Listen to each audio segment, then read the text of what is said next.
Welcome to the webinar entitled Reveal Their Story, How the MIGDAS 2 Process Individualizes Autism Assessments with Dr. Marilyn Monteiro.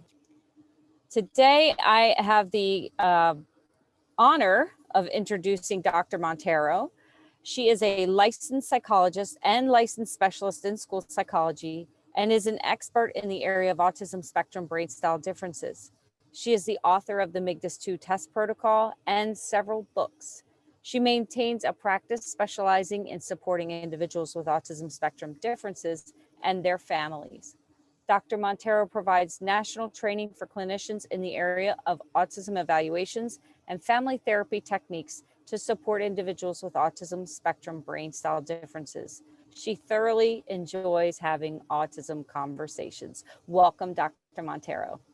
Stephanie, thank you so much. And Leslie, thank you for inviting me through the School Psychology Support Network to have this conversation with all of you that are taking time out of your day to be a part of this today.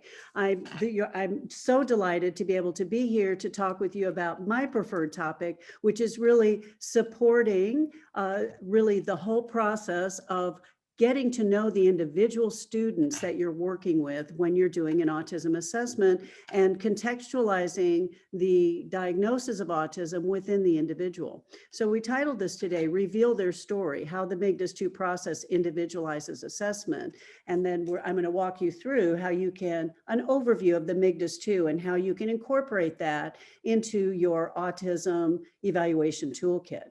In addition to the MIGDAS 2, I'm the author of Autism Conversations, Evaluating Children on the Autism Spectrum Through Authentic Conversations. This book is published by WPS, and it's really a companion book for the MIGDAS 2. There's a lot of the descriptive language that is strength-based to describe children and adolescents who have autism spectrum brain style differences in this particular book. And there's a chapter in there that walks you through sitting down with parents and discussing the diagnosis. Today we'll be focusing on the MIGDAS 2. It is the second edition, and it's MIGDAS stands for Monteiro Interview Guidelines for Diagnosing the Autism Spectrum. This particular set of materials I'm going to be talking about today, and this whole method and approach, this sensory-based approach to the autism interview guidelines, is really a qualitative support instrument for you. So it isn't designed as a standardized assessment as much as a way to guide you through the clinical interview process you do with parents and caregivers, teachers, and students. There is also an adult component to this, so you can use that also in diagnosing and working with verbally fluent adults. More and more, we're seeing in high schools, students beginning to self-identify and discover their identity as having autism spectrum differences and requesting an evaluation to look at that. So you can use, in high schools, I have used the adult autism MIGDAS protocol for that population of students. I will tell you in my practice, it is so helpful for families when an adolescent is still in school before they make the transition to post-secondary life, for them to, if they have autism spectrum brain style differences, to receive that diagnosis and receive that understanding of their pattern of strengths and differences. So thank you, all of you, for the important work you're doing in constantly working to be better equipped to be able to really tell the story of the individuals. I'm also the author of a book called Autism Conversations in Narrative Practice, Family Therapy, and the Autism Spectrum. This particular book is about how to work in counseling or therapy, both in schools and in private practice with families across age and ability levels on the spectrum. I've also written a chapter in a recent edited volume by Rachel Bedard and Lorna Hecker, and my chapter is on the transformative power of the autism spectrum narrative. The book is really looking at a spectrum of solutions for people, adolescents and adults with spectrum differences. And my chapter is the transformative effect it has when a partner in an adult relationship recognizes the autism spectrum differences and how that changes the diagnostic, the therapy conversation. So let's get started. And before I get into the content of what we're going to talk about, I want to start out by really giving you a story or an example of how revealing the story really happens through the interview process. I recently evaluated an 11-year-old girl, and this is a very typical presentation. Many of you will recognize this story in the students that you work with. It was an 11-year-old girl who had been identified in school and outside of school as well as having anxiety and depression and possibly some other things going on with maybe oppositional, because she was very much shut down and would not follow directions, had a lot of regulation issues, and she also really liked collecting sharp things. So there was, of course, some concern about her developing during her pre-adolescent and time to start to develop an interest in cutting. So all these things were going on for this young girl, and her mother said, well, maybe we should look at possible autism. She was told on one occasion, well, there's some characteristics, but really that's not what it is. So we ended up going through the process together. To reveal the story, the first step is getting the parents to tell us the story. So before I met with this 11-year-old girl, what I did was do the parent interview. And the parent interview is really designed so that you talk with the family and you ask them to tell you in a nuanced way stories and details about their child. So during the conversation with the mother, a folded, and a part of that story was in answer to the questions: what does your child love to do? What do they really get excited about? What do they spend their time doing?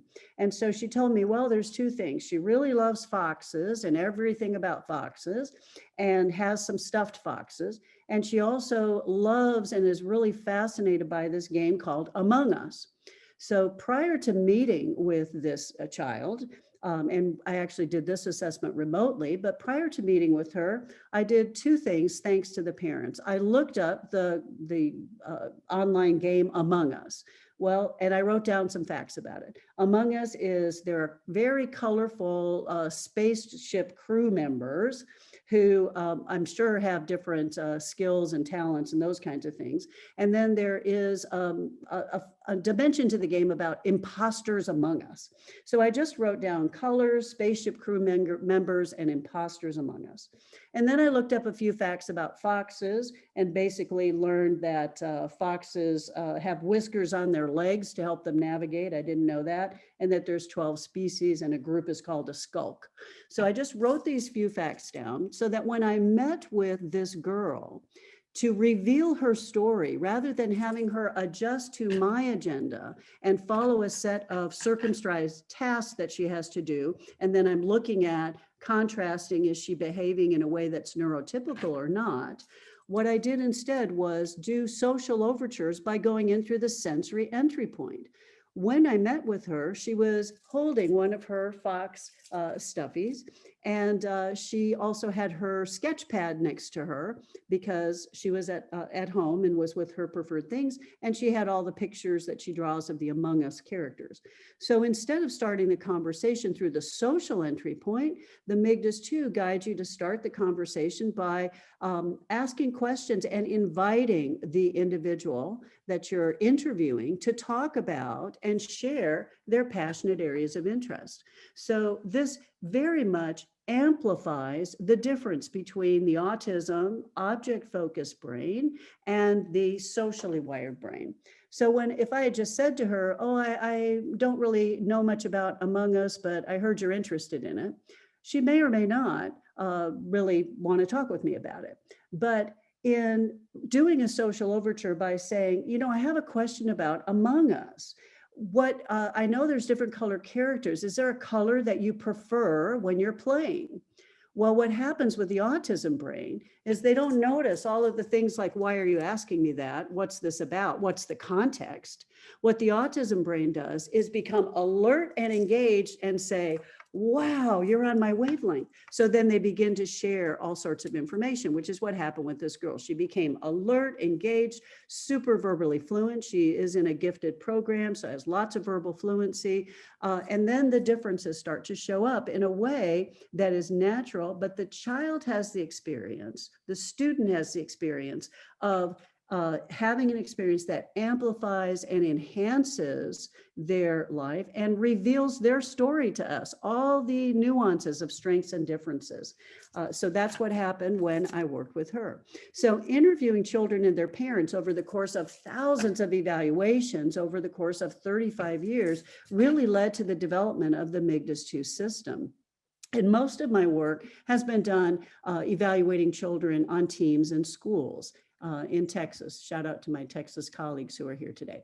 The MIGDAS 2 qualitative interview process emerged from applying the interview techniques that are in sync with the autism brain style, and that I just gave you an example of by going in through the overture of the areas of interest of a child, or beginning to invite a child with limited to no verbal fluency to have an object-focused exchange with you without having verbal demands. So for children who have limited to no verbal fluency, the sensory entry point is to pair not talking, in other words, not putting the stress of incoming language demands, and you're going to pair it with something that's an object of interest.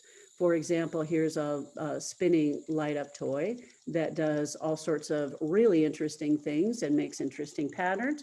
So when you hold up something like this, or invite basically the nonverbal or limited to no verbal fluency individual to associate you with an object that has interesting visual, tactile, cause-effect properties, then what happens is you begin to have an opportunity to pay attention to what's relevant in the way the ASD brain style sees the world. So you can take the perspective of that individual, that child, that adolescent, that adult, who organizes and regulates through routines, and you begin to really gain an appreciation for that and get curious about how can we use that information to not only tell the story, reveal the story of how that child organizes, regulates, and really tells a social story, in other words, connects with other people, but we can also then begin to look at the form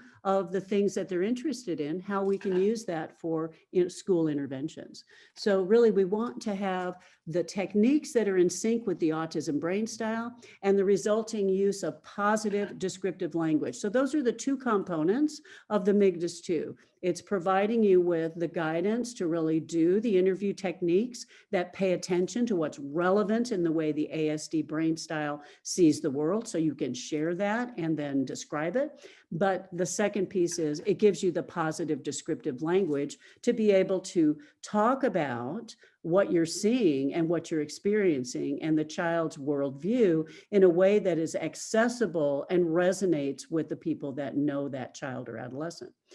The conversational approach provided by the MIGDAS 2 is a way to connect with individuals and their parents in a meaningful way during the autism evaluation process, so everyone leaves with an enhanced experience. It also provides the structure you need to make the evaluation process enjoyable for the child, the adolescent, or the adult, because it's very, very uncommon for individual students who are on the spectrum or have spectrum brain style differences to be in a conversation or relationship or interview where they're invited to expand on their interest and the way that they think and have someone follow their lead.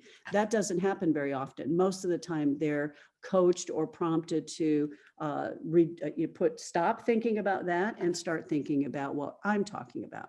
So children and their families are given a way to have a shared experience with the evaluator. So as school psychologists, this approach allows us to have a profound connection and the trust that comes with that when we share experiences with the children and their families in this sensory-driven way.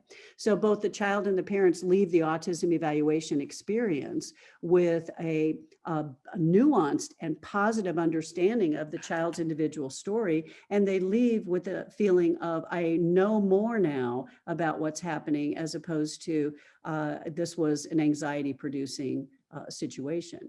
So this approach contrasts with the more common experience of students being in a setting in which they're being measured, observed, and scored. and then given a diagnosis or a label with negative implications. By definition, the autism criteria are deficit-based. And so when we provide only the window with our evaluation tools to look at the deficits, it makes it much more difficult, especially as clinicians who are working in schools or working with families in a clinical setting, to be able to help support those families in changing the narrative of understanding what's really happening. So although standardized measures play a role, and an important role, in the autism evaluation process, they leave us without a compelling way to tell the nuanced story of the individual child, adolescent, or adult. Many of you have had the experience of taking notes, but during your ADOS assessment with the modules, and then at the end, you're reducing your process to the algorithm that gives you the score, and it's difficult. You don't have a context to retrieve all those notes and tell the story. So we want to have a compelling way to tell the nuanced story of the individual child, adolescent, or adults. So standardized measures like the ADOS provide a solid and structured behavior sample that emphasizes the social communication differences. It does have limited but some use of sensory-based materials, and the ADIR paired with the ADOS2 gives you the parent input on sensory-based differences. But the MIGDAS2 is really designed, I really designed it, and we worked on the language for this interview method, was really organized around being able to enhance and provide an opportunity for the individual to explore and show us their how they organize and regulate with their preferred interests. And we wanted to invite them to explore materials that had interesting sensory properties, so that we could really see in an amplified and clearly delineated way brain style differences and neurodiversity that fit with autism. So the sensory-based interview process removes the familiar structured prompts of, so the child is, or adolescent or adult, is not coming into your conversation with you providing all of these standardized prompts for them. So when you remove the familiar structured prompts, then you're removing the masking of the individual's underlying patterns of creating and maintaining routines, because that's what we're looking for with the autism brain style, is individuals create and maintain routines.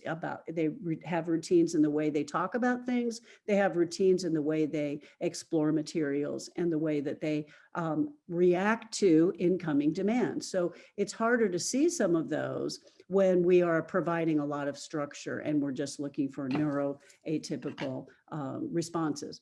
So we want to have preferred topics and materials with interesting sensory properties. Sensory-based routines with this approach become instantly recognizable as the individual's distinctive pattern of autism spectrum neurodiversity drives the approach to the materials and the conversations. So we'll go back to our Among Us and Fox's girl that I was talking about earlier. When we were talking about her preferred topics, when she was showing and telling me about the foxes and also about the drawings that she had done about the Among Us space characters, her language was well organized, fluent.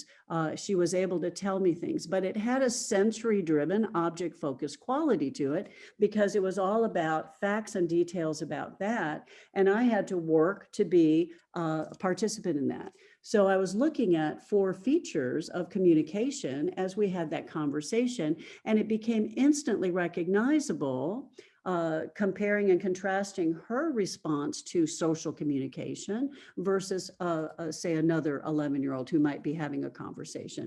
And that is that her ability to initiate conversations, to share exchanges in conversations, to extend conversations, and to be flexible. I was looking at those 4 elements. She initiated beautifully when it had to do with her preferred topics, but she did not initiate any conversation about anything else. When I was making overtures to share the conversation with her, it was, I had to accommodate to her to be an extension of her conversation, because her brain wasn't registering how to do shared exchanges, although she was immensely enjoying the conversation. The third element is the extension. She extended information a lot about her preferred topics, but when we switched over to talking about social and emotional topics, which is part of the MIGDAS 2 process, after they've talked about sensory things, her ability to access her language, to engage in conversations, to be flexible and shift away from her topics to follow mine, really, there was a notable set of differences. So the sensory-based routines become instantly recognizable, and the distinctive pattern of autism spectrum neurodiversity really drove her approach to both the materials and conversation. The MIGDAS 2 qualitative interview process, we designed it to support you, evaluators, when dealing with making differential and co-occurring diagnoses. This is something that is challenging for all of us when we're looking at least 80% of the time, there is more than one co-occurring type of neurodiversity or difference, that brain style difference that are going on at the same time with autism. So we really always are looking at, is there a co-occurring condition? Is there a differential diagnosis? If something's co-occurring, do we really need to mention autism as well? So the qualitative interview process was designed to really help you elicit or draw out and then describe the pattern of behavior so that you can feel confident about making your either differential or co-occurring diagnosis. Standardized measures make it more challenging, of course, to parse out that underlying autism spectrum differences, and it leaves us hesitant to add that diagnosis. This is especially the case in schools where sometimes we have very different ratings on rating scales between home and school, where we are trying to make sense out of that and be able to cross the finish line about saying it is autism or it isn't. And so we really want to look at having that qualitative interview process so we actually have our experience with the individual that we can systematically describe, and that we can make sense out of standardized measures being different across settings. This is especially the case for children and adolescents who are verbally fluent. Oftentimes, they do not show the same behaviors across settings. And so then we worry about it's not pervasive, so how could it be autism? But really, for verbally fluent children and adolescents, for twice exceptional individuals, for oftentimes for females, and where you have racial and ethnically diverse populations, many times what happens is in one environment, the demands of the environment have not yet exceeded the individual's capabilities. And so we don't always see the behaviors. With girls, it's oftentimes masked, and they are very astute at recognizing, don't talk about what's really happening on the inside, behave in a certain way on the outside. So we want to make sure that we do have this qualitative way to invite the child or adolescent to reveal their story to us. So the conversational structure of the MIGDAS 2, using sensory fidget materials and topics of interest to the individual as the conversational entry points, result in that clear presentation of the autism spectrum brain style across age and ability levels. So the visual framework that I'm going to talk about now, the descriptive language that is associated with that visual framework, and the accessible interview protocols were all developed to support you, the school psychologist, the clinical evaluator, in creating a compelling individual story. When you understand as a school psychologist or clinician, and you describe how the individual with autism spectrum brain style differences views the world, then you give the family and the child an incredibly powerful gift that is life-changing, because you can become a key advocate in promoting a positive personal narrative. The girl that I was just talking about, Among Us and Foxes, who collects sharp things, when she had an understanding of, this is how your brain works, here's the strengths and here's the differences, and it happens to be called autism.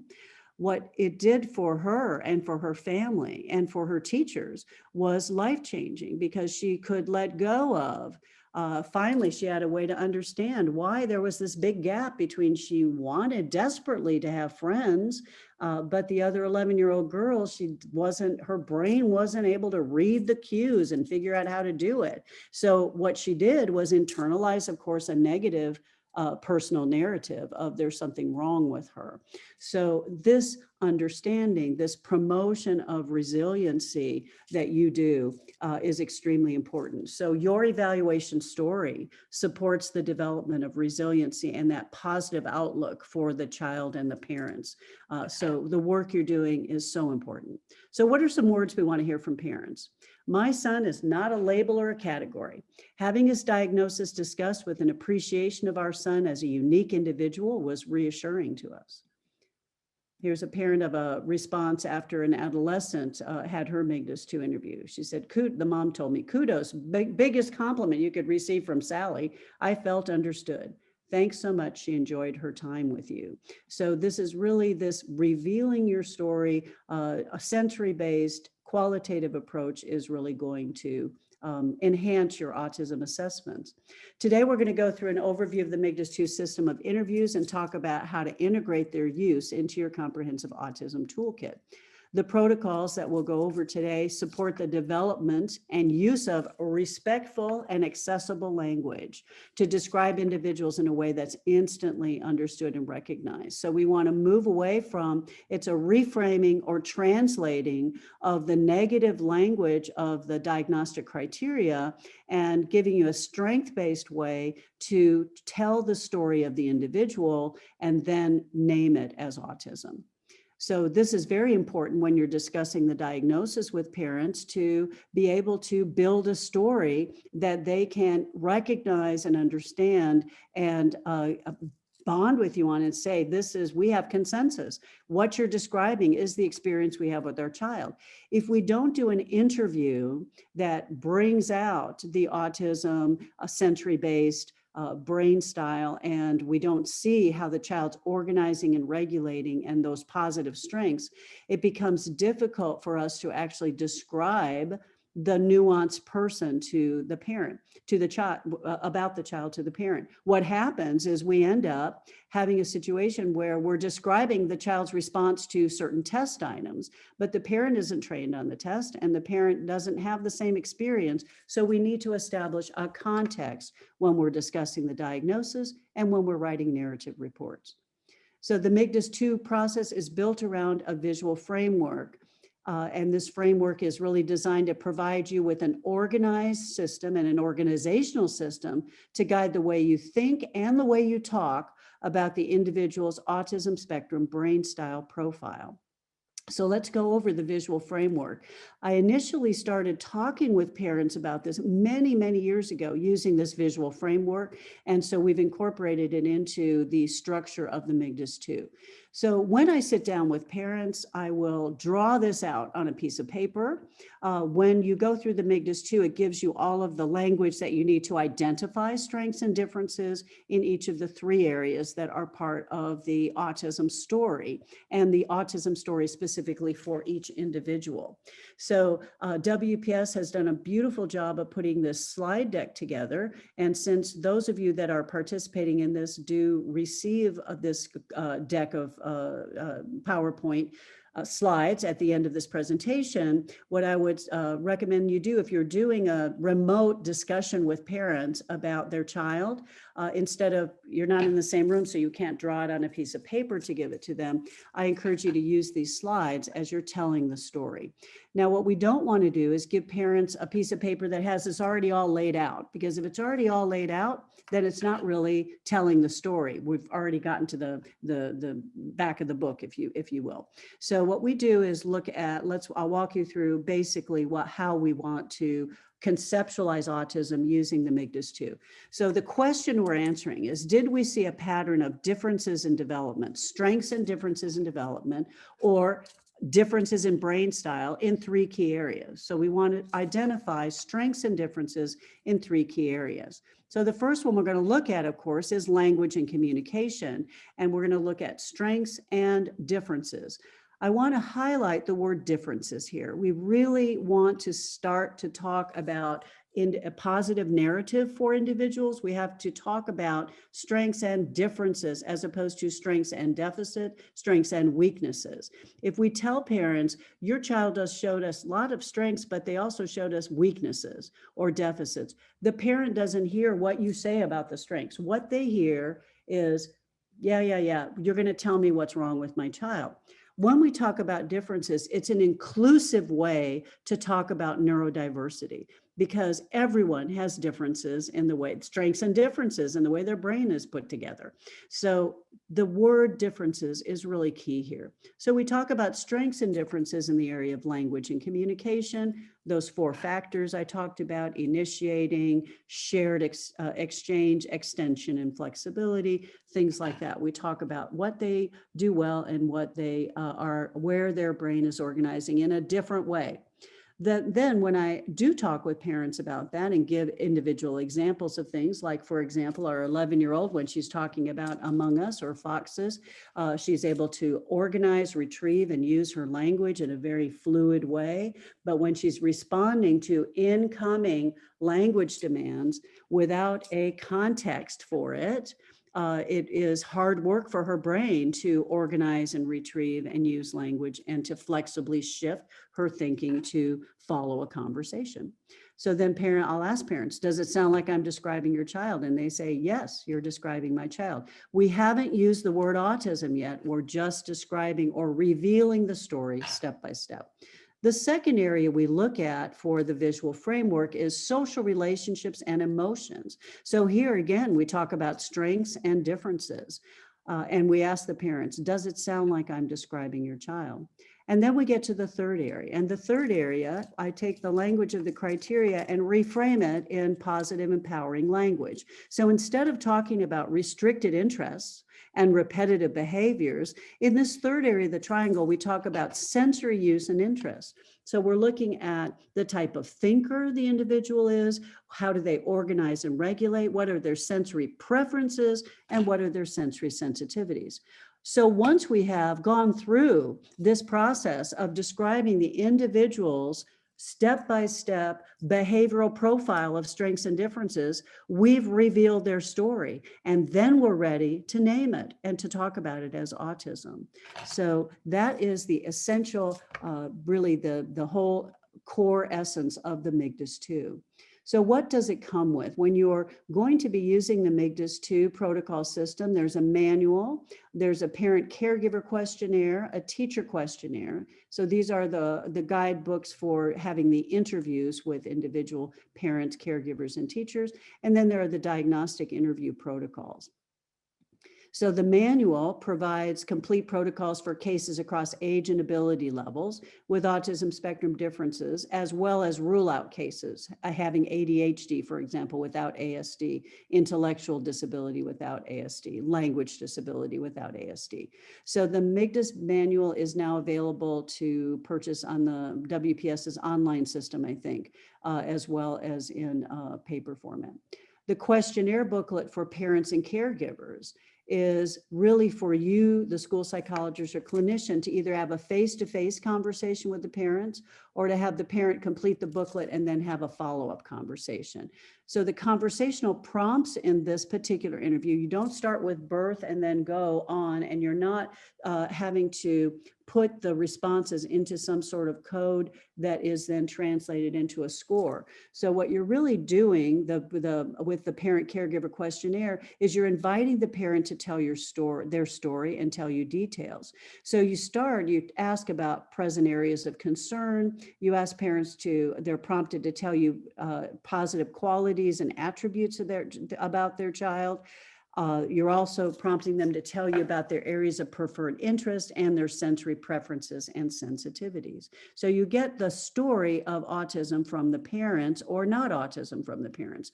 The questionnaire booklet is designed to provide parents and caregivers with that structured way to tell their unique and singular narrative about their child. They cannot do this with rating scales. And so when we provide them with that, when we listen to their story, when we write it up in our reports, saying what they said in a systematic, contextualized way, parents really trust us and feel like we have individualized the process for them. So if there is an autism spectrum narrative, it can be clearly identified as the parent narrative unfolds with the questionnaire. It provides us with an organized way to record and report stories that highlight the individual presentation of autism spectrum disorder from the perspective of the child's family.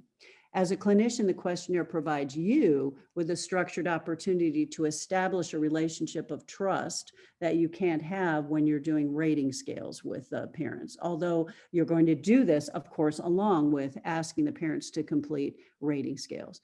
The interview booklet is designed so you can transcribe the responses given by the parent or the caregiver, and you can include their story details into a compelling narrative for your assessment report. The second aspect of this is the interview booklet is really designed to give you a qualitative narrative along with standardized assessments. So you're still going to want to use your standardized behavior rating scales, autism specific behavior rating scales, but this will give you something that you can't get from those. Similarly, the teacher questionnaire is really designed for teachers to write their narrative responses to prompts about the student in the school setting. When you give them several days to complete the conversational prompts, teachers tend to report more detailed and more nuanced behavioral information than they provide on behavior rating scales. And it's really designed to be given to teachers along with those behavior rating scales. The questionnaire prompts them to describe positive qualities about the student along with describing behavioral differences in all the key areas. And it's designed so you can transcribe the responses given by the teachers, including their story details, into your compelling narrative for your assessment report. So now let's get to the heart of the MIGDAS 2, which are the diagnostic interview protocols. If you've done the parent interview before you interview the student, then you've got the information that you need to know. You've got a nuanced view of the student. You know the kinds of things they're interested in, and you can adjust your conversational overtures to really be a fit for that child. There are 3 interview protocols, 2 of which you'll use mostly with preschool to school age individuals. The first one is for individuals with limited to no verbal fluency. The second one is for children and adolescents with verbal fluency. And the third one is for adults with verbal fluency. Each interview protocol is organized around those 3 areas of the descriptive triangle I just walked you through.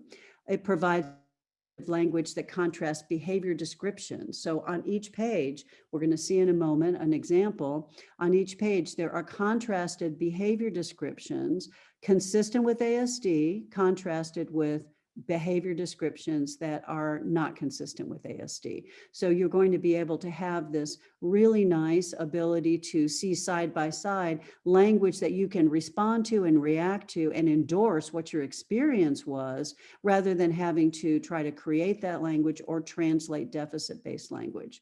So each page in the interview protocols provides you with some prompts to guide you to just techniques to structure the conversation or the nonverbal sharing of sensory materials.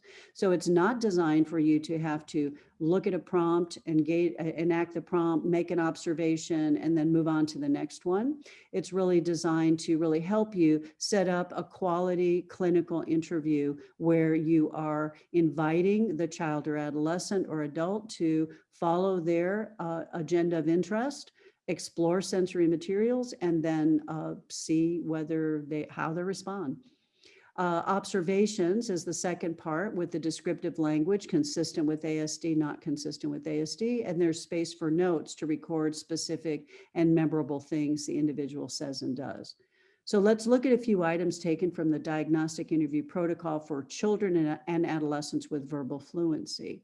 All right, so this is content of preferred topics. The items on the left are consistent with ASD. The descriptors are, and these descriptors are not consistent with ASD or more neurotypical. So the left-hand descriptors are consistent with ASD, the right-hand descriptors are not consistent with ASD, and these descriptors help you as the evaluator identify what your experience was with the individual during the diagnostic interview.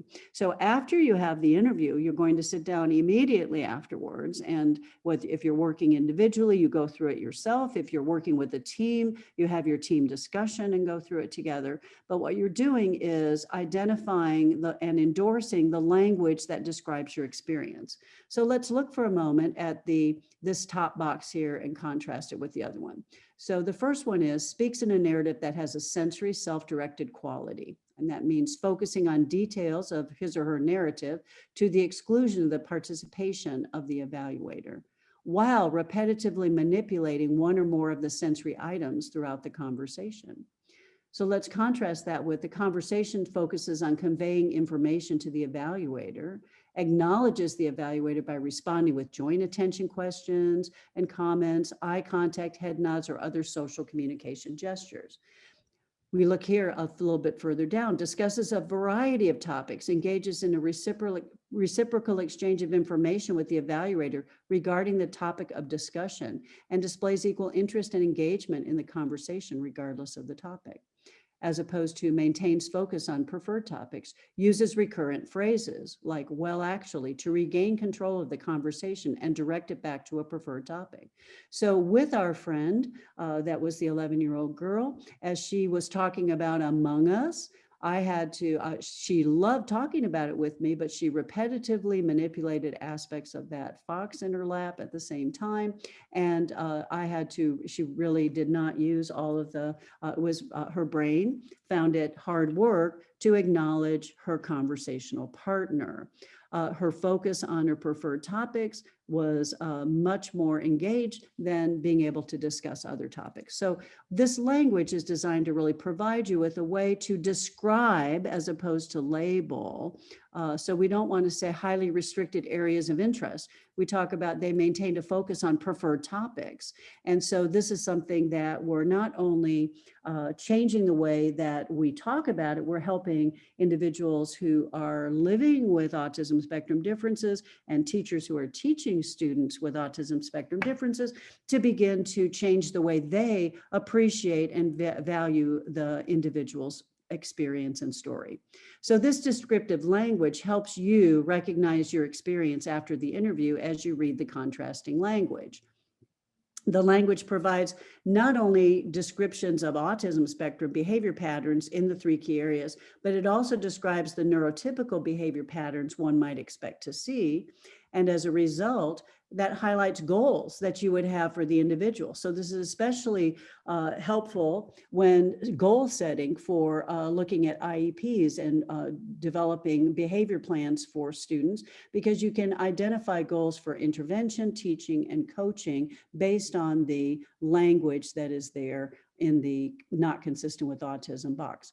The protocol shape the process for you as an evaluator, so you're systematically identifying the descriptors that fit your experience. So you're building across the whole discussion or play session you have with the individual, your pattern of observations that lead you to the diagnostic outcome.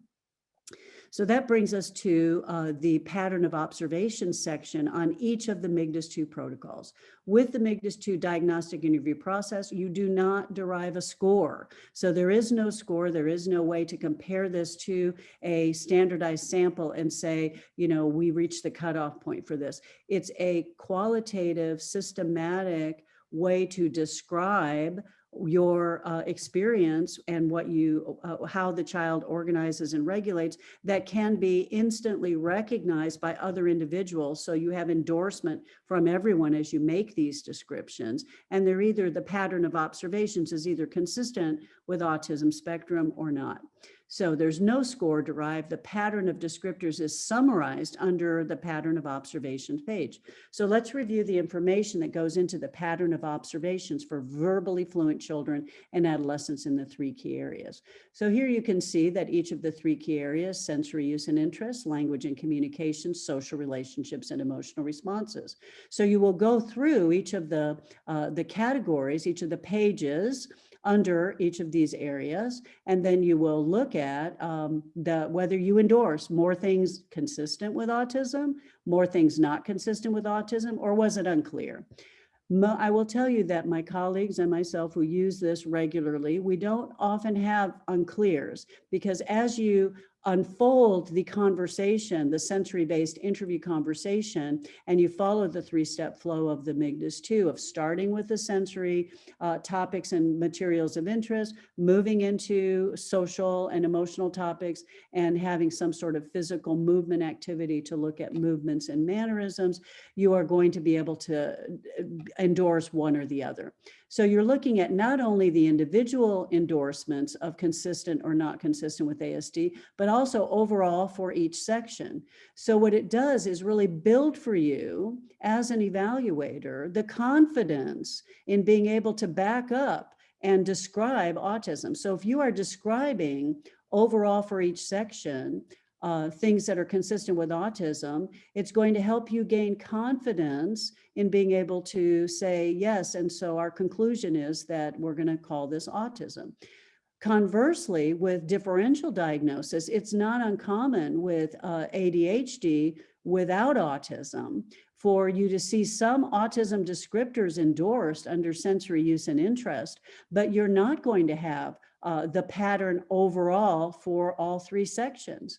So that is really designed to enhance or amplify and describe your experience so that you can back into the diagnosis. So you reveal the story first, and then you decide what you're going to call it.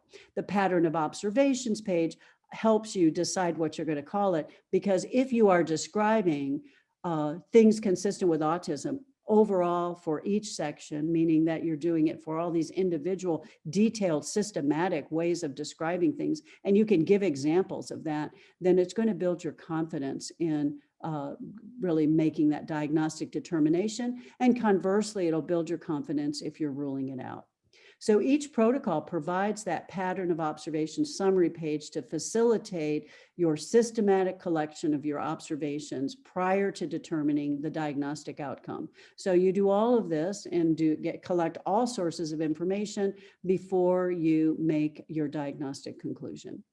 So what comes with the MIGDAS protocol system? Well, in addition to purchasing the manual and the set of protocols, you're going to need to collect sensory materials that contain visual, tactile, movement, and sound qualities. If you're doing remote assessments with students, then what you're going to need to do is make sure that they are in their environment where they have some of these things. And you're also going to want to show different things. So I showed you some of the visual light up toys. There are many, many wonderful things that can be used that are just excellent for the autism brain to amplify and bring things out. And you can get a list of suggested sensory materials on the WPS website. We also discuss it in the manual. So what kind of training do you need? Well, you really need, it's best if you do, I would encourage you if you're feeling like, oh, I'm not ready to do this yet, I don't really know what it looks like. Participating in a full day workshop will prepare experienced autism evaluators to begin using the MIGDAS 2 system as part of their autism evaluation toolkit. I offer online training workshops through my website once a month. And currently I rotate through offering one that is about this, how to do the sensory-based interview, and one is how to write narrative reports. So the sensory-based interview one, you will, part of the training that you get is to actually see some comprehensive discussions and examples of the types of sensory materials, but also you see videotape samples of conversations across age and ability levels and how to really get some examples of how to do a sensory-based conversation. WPS is also going to be offering MIGDAS 2 online trainings on their platform starting in 2021 this year. And you can also request that your state, professional organization, or school district sponsor a full day MIGDAS 2 training workshop. The ones that I offer online are for 4 hours, and the participants who are in that workshop, they're small groups, so you get a chance to really talk about your specific level of training and needs, and have some application of the materials as well as viewing videotape samples, and people feel quite confident in their ability to go ahead and start integrating it into their autism toolkit after that 4-hour training. So you can request it through your organizations as well. All right, so what about using it during the pandemic? It is very possible to complete the parent and teacher interviews through an online platform. And it really, the interviews lend themselves well to this necessary distancing. Over the past year, that's what I've been doing, are remote assessments and coaching other psychologists and teams to do remote assessments as well. And what I've learned through this process is the MIGDAS-2 adapts itself so well to the fact that when the child or adolescent, in their home environment, surrounded by their stuff, then it really provides you with a way to have that conversation, and it translates quite nicely. So what happens is, for example, you're going to really see the object focus versus the social wired point of view, with even on the remote platform where you're basically a face on the screen and they're a face there at home. You can do things like when you hold up objects. I had a little boy he was very much likes minifigures and Pokemon. So when I met him, I didn't just say hello, right? Because he's 5 years old and he's not social. Mom already said he's not social. He's not very regulated. So when I met him, he was seated at his Lego table at home with all his Pokemon cards and things. So when I met him, I brought out my little minifig and said, hello, so nice to meet you. So then he got alert and engaged. I also showed some Pokemon cards. So then we would start doing I show a card and then he showed a card. So, but then we can then begin to look at through this, is it object focused or people focused? So we're showing and telling. What happens is, as I show a card and I say, I have a favorite card, then his stricken look, I don't know what to do with that. And then I said, would you like me to tell you my favorite card? And he goes, oh, tell me. But then he goes into his routine. So when I showed cards that show feelings, like here's a card that shows happy. When I showed a card that showed feelings, same things. It's an object to look at, right? Goes away anytime, and he walked away, moved away, went and got another object and went back into his routine. So with the remote assessment, the diagnostic interviews for children and adolescents can be modified very well for use remotely by having that individual share objects and topics of interest in their familiar home settings and surroundings while speaking with the evaluator. When you're doing diagnostic interviews for children with limited or no verbal fluency, you can modify them for use remotely by having the parent and the child interact with preferred materials at home, and then you're noting the social communication and sensory patterns. The adult diagnostic interview protocol also works well remotely, as the information is collected about the individual's behavioral profile of strengths and differences, both currently and by history. So you can get more information about the recommendations for using the MIGDAS-2 remotely on the telepractice page of WPS. So I want to thank you for spending your time with me this afternoon. I hope this has answered some of your questions about the MIGDAS-2 system. And I want to thank you again for the important work you're doing supporting individuals with autism spectrum differences and their families. So I want you to continue to stay safe and healthy. And in the words of a child whom I've had many autism conversations with, I asked him, when I talk with people about helping them, the other psychologists, helping them better understand your brain style and the autism way of thinking and worldview, do you have any advice for them? And he said, well, I think you ought to tell them to keep up the good work. So I'll keep up the good work, and we'll do some talk. I'll hand it back over to Stephanie. Hello, everyone. Stephanie Roberts, Senior Assessment Consultant for WPS. I'm just going to go over a couple of resources, and at the end of going over those resources, we are going to do the Q&A with Dr. Monteiro. Dr. Monteiro did mention the telepractice page. This is the address for the telepractice page. If you are in need of information about telepractice, please access that page. Also, on the next slide, we have our assessment consultants available for any follow-up questions you may have about any of our assessments, including the MIGDAS-2. If you need to reach someone, you don't know who your assessment consultant is, you can just send an email to consult@wpspublish.com. Each person listed here has different states as their territory. So it's easiest if you would just email consult@wpspublish.com, unless you know exactly who your assessment consultant is. We have many resources available to you. Obviously, we have our WPS online evaluation system. If you are not already using our online evaluation system, it will save you so much time and effort.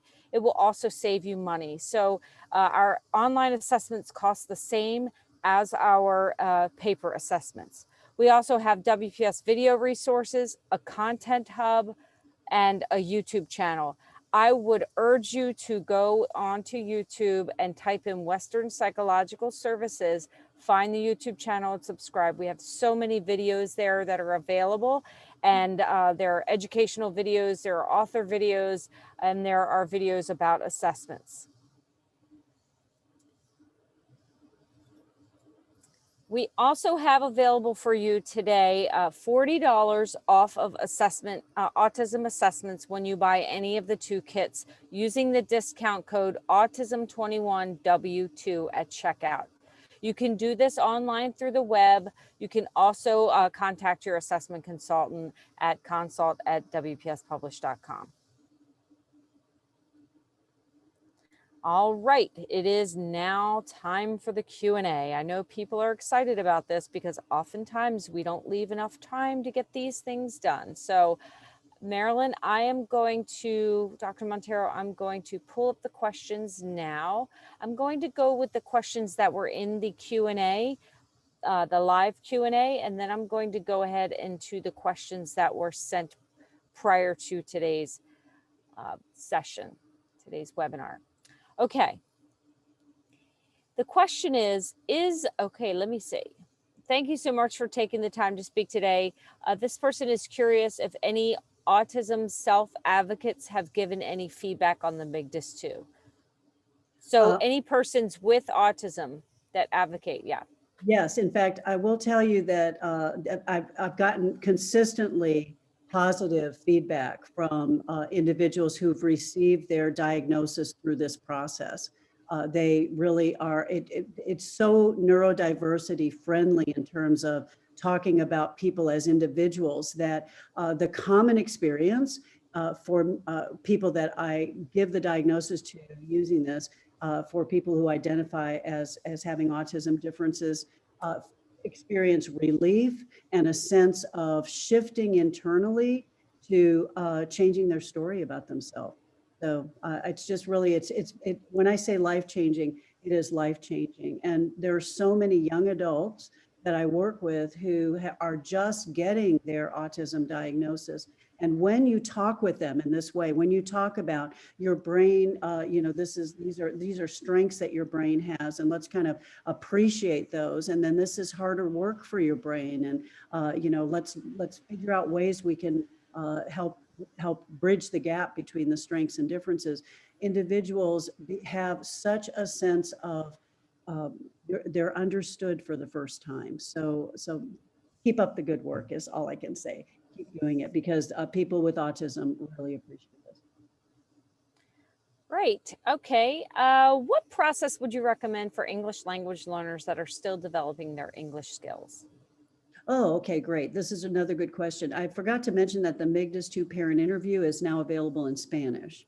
So that is, so for those of you that are working with Spanish families, that really we used language in that particular translation to really be very naturalistic in having conversations with parents.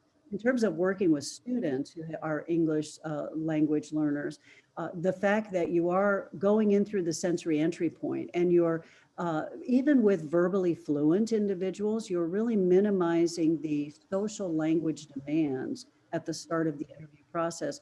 It is very sensitive in picking up on autism differences, regardless of the level of language. So it works really well with English language learners. I just did a case not too long ago with a team of multidisciplinary teams that I work with, and we were looking at a child who was was an English language learner with limited to no verbal fluency, and they had done the ADOS and he had shown that he was, they ruled it out, but they were having some pushback from the school about it. So we then said, let's go back and do the MIGDAS as well. So when we did the MIGDAS with the English language learner student, unlike other English language learner students who have autism, this child organized it so clearly. The wiring is there regardless of cultural or language backgrounds when there is social wiring in the brain versus object focused. So this child showed us, we were able to describe, the team was able to describe not just the results on the ADOS test, but they were then able to describe to the school and compellingly to the parents that this child had all sorts of strengths that we wouldn't see if we didn't have, if we had autism. Thank you for clarifying that for us, Dr. Monteiro. I did want to say, I did respond to a question earlier that the form was available in Spanish, and I didn't specify that it was the parent questionnaire that was available in Spanish. So thank you for clarifying that a little further, and just so everyone knows that it is the parent questionnaire in Spanish. Okay, is the MIGDAS-2 an alternative to the ADOS or used in conjunction with the ADOS? And do major insurance companies recognize the MIGDAS-2? Oh, this is a great question. Yes, it really is designed to be able to be used freestanding from the ADOS, but along with standardized rating scales and major insurance companies. I've done many evaluations for families who need an evaluation for insurance purposes, so they can qualify for ABA therapy services, and it has been accepted as long as it is done along with a standardized rating scale like the CARS 2, which I always do. So yes, you can use it freestanding. However, if you're using the ADOS 2 and that's you're comfortable, you've been through the training, the rigorous training, you've invested in it, and you're really, and that is that you have that standardized measure that you want to use. What I encourage you to do is to add a brief sensory-based MIGDAS-2 interview on the front end of your ADOS module assessment, because what that does is it gives you, without a doubt, the amplification of that sensory piece that is not really amplified in the standardized semi-structured ADOS 2 module. So you can use it to enhance your ADOS 2 and then give you the framework to be able to describe your pattern of observations. And then you have the added security of, I've got a rating on the ADOS as well. So if you're using the ADOS and you're continuing to use it, consider adding the MIGDAS-2 as your sensory-based piece. So you're going to be much better equipped. The other thing it does is if you do that sensory-based interview just prior to doing your ADOS module, you have much more buy-in from students to do the task you want them to do, because you've already talked about Pokemon or shown them interesting magnet puzzles that then they can go back to, and you can do the ADOS 2 tasks on a work break schedule. I'm so glad that in that answer you brought up the CARS 2, and the reason is because if I want to just tell everybody, if you have completed the MIGDAS-2 and you go into a CARS 2 to do the rating, obviously the professional is the person doing the rating on the CARS 2. You will have most of the information, if not all you need to fill out the CARS 2. So, and I've actually done a training workshop with school psychologists where I provided them the case studies or the case examples that are in the MIGDAS-2 manual and had them actually go and fill out a CARS 2, and they said they were able to do that without much needed information. So much additional information. Absolutely. I'm glad you mentioned that, Stephanie, because that is my recommendation, is that you really use it. The CARS 2 is the only rating scale that takes all sources of information into account, and it's filled out by us, the trained rater. So the MIGDAS-2 does give you the information to fill that out nicely, but it also gives you the security of you've done a standardized rating scale. I also generally use the SRS-2 rating scale for parents and teachers to fill out. Although you can use the SRS as well, but between those two, I for school age children and adults, I tend to use the SRS-2. The SRS2. Okay. All right. So let's see. Working with many high-functioning neurodiverse high school age students, identifying restricted repetitive behaviors for eligibility purposes is not always clear. Does the MIGDAS-2 address this? Oh, I'm so glad somebody asked this. All right, so this is really a population of students that we're getting much better at recognizing and connecting some dots and saying, maybe with this adolescent who's verbally fluent, there are some things that have gone under the radar that might be autism. We should look into it.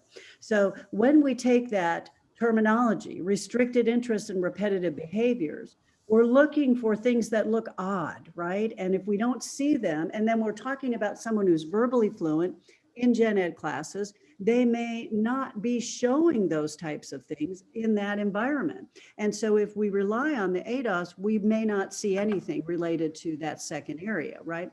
So, but if we redefine restricted interest, repetitive behaviors to really looking at sensory use and interest, and we invite them to talk about things, and we give them some things to manipulate. For example, with high school students, and adults, I oftentimes have fidgets that are there, and containers are their friend, right? People love opening containers. So they open it up, and inside is an infinity cube. So the infinity cube is just a heavy, this one's made of metal, so it feels really great, and it's smooth, and you can just manipulate it.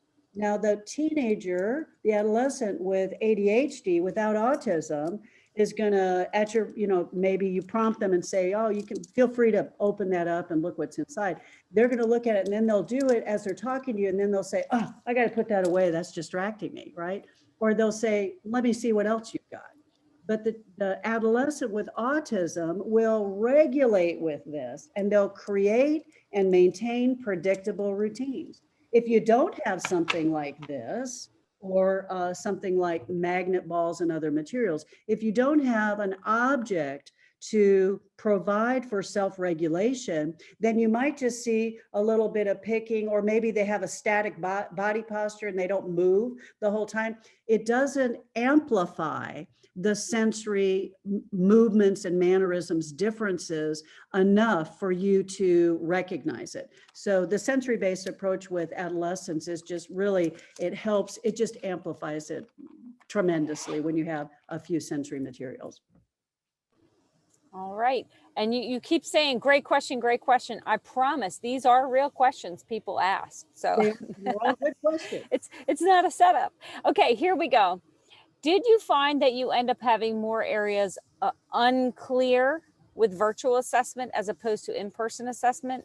I'm specifically thinking of some of the body mannerisms, facial expressions, or eye contact.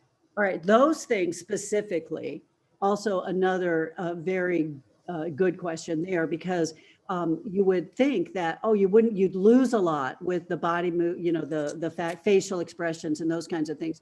And actually, that amplification comes across just as well remotely, because what happens is you have to exaggerate a little bit more, because you have to put out a little more energy when you're doing online, because you're reduced to the box as opposed to the whole person, and you're not in the same room. But what you'll see very clearly is the proportion of the time the child or adolescent spends object focus versus checking in with you is just as apparent remotely as it is in person.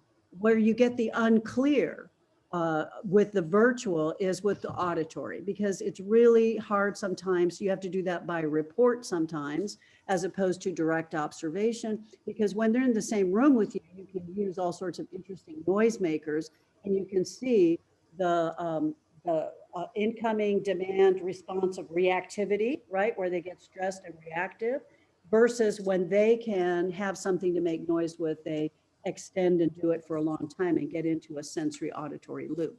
But oftentimes, so with auditory, it's things like finding out, do they put their headset on? What do they do? How do they, you ask questions about more like you would do with the adult interview.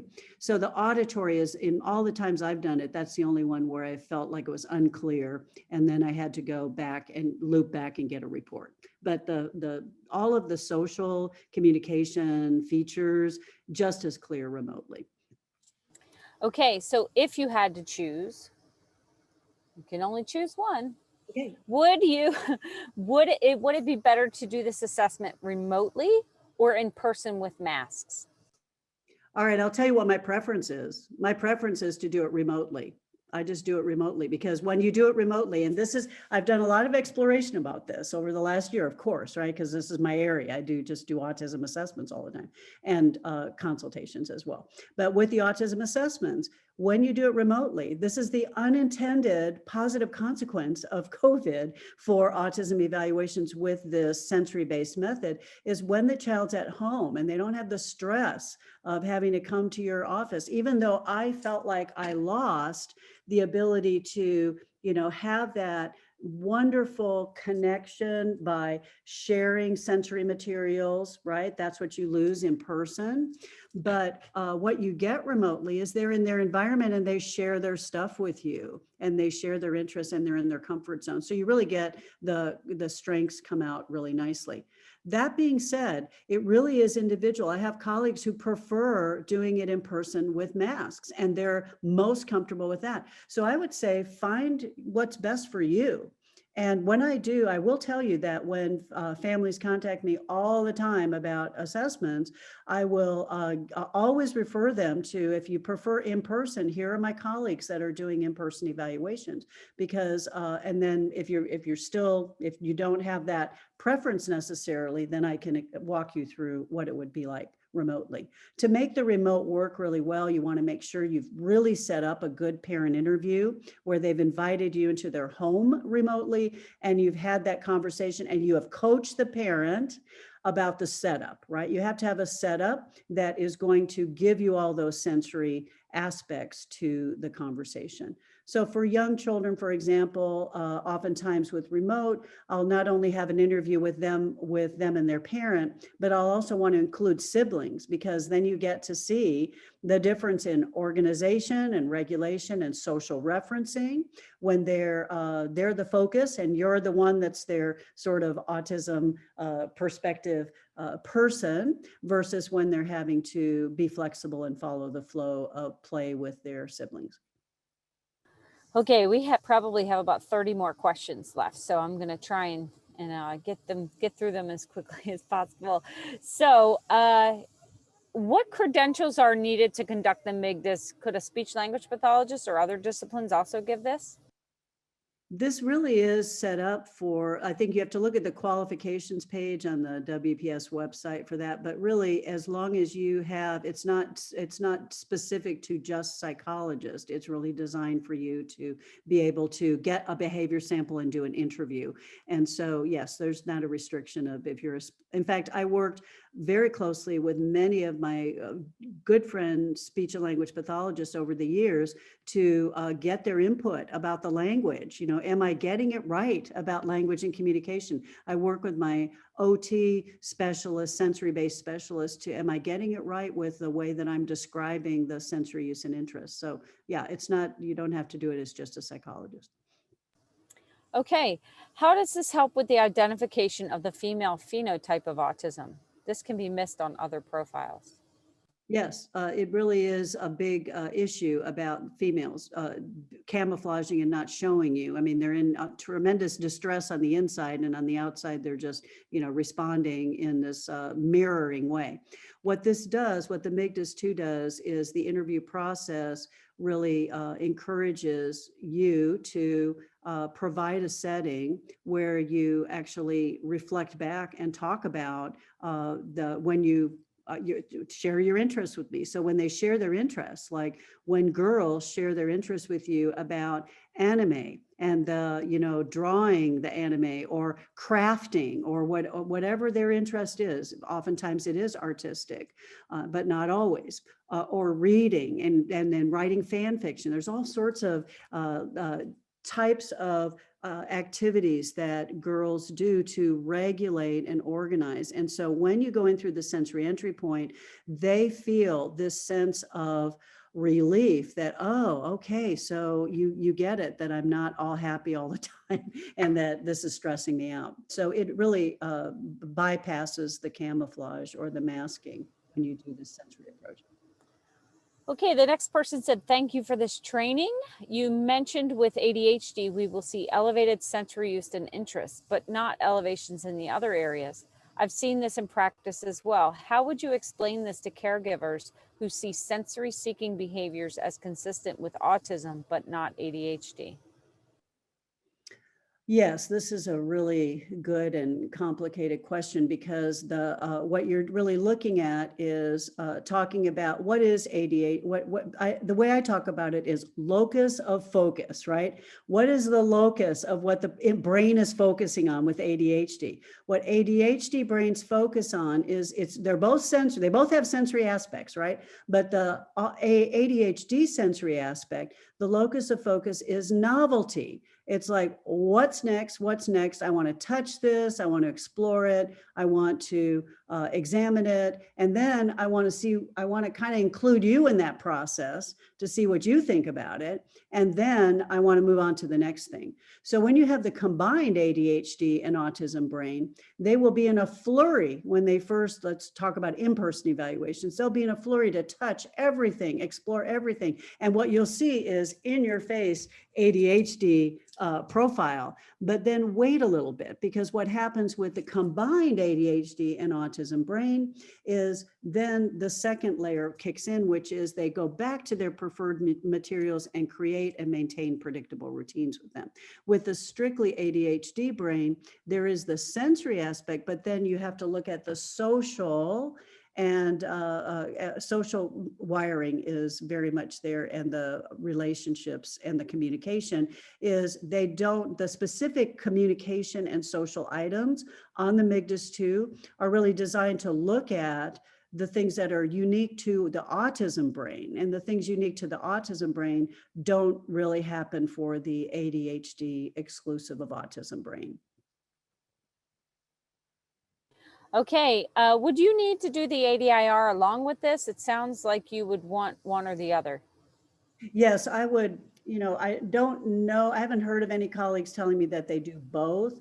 If you're trained on and you're comfortable with the ADIR and the ADOS, you might consider just looking at getting the MIGDAS-2 parent caregiver questionnaire and exploring using that. And the reason I say that is you're already using a test or a standardized measure for your autism assessment with the module. And so if you use your time with the parent to ask them more questions where it is really a structured situation where you ask, they tell, and then you go to the next question, it's very much a standardization process. What you lose is the opportunity to really have that, provide the parents with the experience that they have told their story to you. And that, especially with this diagnosis, it's so critical. Parents oftentimes feel like they have not really they've done all this paperwork, but they haven't really had anybody ask them what their perspective is on this. So I would encourage you, if you're using the ADOS, just explore. If you're using the ADIR now, just explore using the MIGDAS-2 parent interview. Okay, how long does it typically take to give? All right, typically to give, if you're in a school setting, you can do it in about an hour, 45 minutes to an hour to actually do the interview, because the amplification comes out very quickly. When I do it in my clinical practice in my office, or when I will usually schedule a 2-hour period of time, because I always have the parents there as well, even with adolescents. And I like to see what happens when the child or adolescent fatigues a little bit. And also I have lots of interesting things that we can really see how much and how long, and they never want to leave early.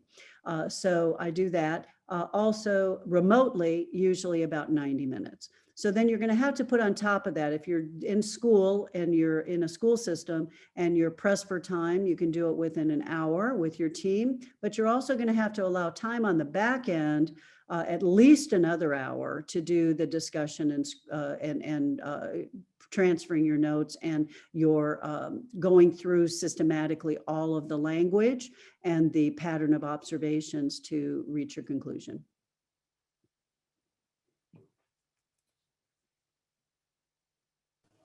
Has the MIGDAS-2 been used with deaf and hard of hearing population? Yes, it has, and also with visually impaired population. And so this has been really fascinating over the years, doing this with my colleagues who are specialists, deaf and hard of hearing or visually impaired populations, because what we've learned, and we did actually do some collaborating with using this method with the Texas School for the Deaf and Hard of Hearing. We were looking at the way that the individual organizes sensory-wise with deaf and hard of hearing, the way they use sign language and respond to it. They don't have the social brain that connects all of the visual, wanting their message to be received by a conversational partner. So this can be quite adapted to those populations with excellent results. Someone asked if there are any good instruments you recommend for evaluating early childhood. For early childhood, just evaluating in general for early childhood? I think for autism. Okay, for autism, for early childhood for autism. Well, really you have the preschool rating scales that you're familiar with. With the MIGDAS-2, we have used it with children as young as 14 months to 18 months, which is, and the ADOS-2 has the toddler module. But the reason I like using the MIGDAS-2 with very young children is that you can really get a pretty nice profile with the limited to no verbally fluent protocol about whether or not the brain, the young toddlers or preschoolers' brain is hardwired to include the parent and include the other people in the play, or are they doing repetitive things and routines with their materials. Have you had a chance to explore the instrument with children with brains impacted by trauma, specifically attachment trauma and disorder versus autism? Yes, this is a really interesting crossover population in terms of behaviors, because children who've experienced significant trauma have oftentimes withdrawal behavior presentations that resemble autism. And and then I will just throw this out, that having an autism brain as a child is a form of trauma, because children with autism are constantly out of sync with their environment, right? So they're always experiencing that fight or flight stress response a lot of their time, when, especially those that become quickly dysregulated by things. So you are really looking at, I have used it with children who have trauma responses as well. And what it does for both the trauma child and the child with autism and the child who has both is by limiting the demand you're placing on the child, and by creating an interview space where the child is taking the lead and you are endorsing that and encouraging that, then what you do is you really are able to get that letting go that happens for the child who has trauma background or has autism, to be able to branch out and show you, am I socially connected under that trauma or am I not? Okay, well, it looks like we have come to the end of our webinar and we did not get to all of the questions. I know that you have a plan for follow-up with the questions, and can you talk about that a little bit, Dr. Monteiro, the follow-up for the questions? What we, especially for your organization, the School Psych Support Network, and all the wonderful work that Leslie and her team are doing to support all of you school psychologists, what we're going to do is WPS will provide me with the questions that remain, and then I'll take some time. It takes me a little bit of time, but I'll write out some responses and then they'll make those available to you. Leslie, what are your thoughts about that for this particular group? I think that sounds great. Thank you so much for devoting all of the time and the extra time that it'll take to answer the questions as well. I think WPS said that they possibly would be able to do the questions and answers on like a PDF that would be part of that video, right? The posting, yes. Yes, the posting. Okay. Yep. And again, I encourage everyone to go to YouTube and subscribe to the Western Psychological Services channel, and you will see a lot of these videos. We have a content hub. You will see the videos there as well. So that's where you will find this information. You will be getting an email with a link to the materials, so don't worry about that. We are having a raffle for free MIGDAS kits, and you will find out if you won in the next week or so. So thank you all for attending. I appreciate it. Leslie, do you have any final words for the group? Catch us again with WPS. And Stephanie, are you the one presenting for the DP4 next month for us? I will be presenting on the DP4. Thank you for the plug. I hope you all can join us for the Developmental Profile 4. It is birth to 21 years, 11 months. It is an assessment I wish I had when I was still working in schools, because it is going to be able to be used at older ages, and it has growth scores. There's all kinds of exciting things about this assessment, including a clinician rating. So if you are thinking about coming, please join us. And thank you again, Leslie and Stephanie and Laura, for coordinating this and all the work that went into making this happen.